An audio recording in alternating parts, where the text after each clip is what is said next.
ගාන පස්සේ එහෙම ඔසර දානකොට මේ ඔසර මේ පිස්ටන් එක මේ මෙතෙන් දෙන්න ඕන මෙතනින් මෙහෙම දාන්න. මෙහෙම දානකොට මෙන්න මේකේ මුව අතර කපලා යන ඔසර එක.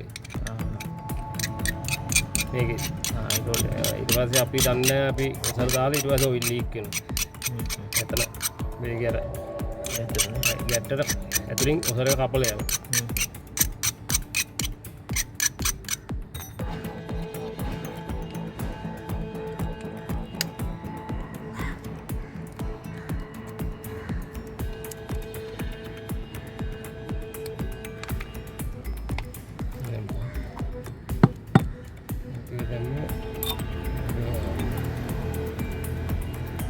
ඔසර එක දැම්ම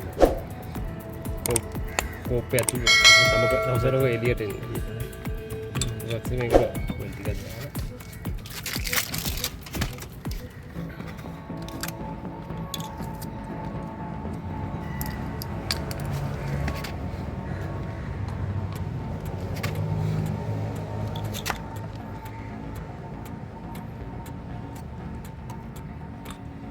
මේක දැන් ගෙවිලා තියෙන ඉතින් මේකයි මේ ලොක් වැටෙන්නේ නැහැ.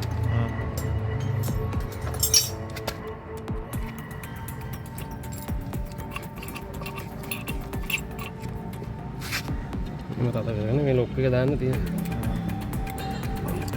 ලොක් නම් පයින් කටවල් ගෙවිලා තියෙනවා. ඊට පස්සේ දැන් මේක මේ පොම්ප ඔයිල් මේ ලොක් එක පනින්න නැත්නම් මේකට ඔයිල් ටිකක් දාලා වහලා මොකටද හරි තියලා ප්‍රෙෂර් කරන්න ඕනේ.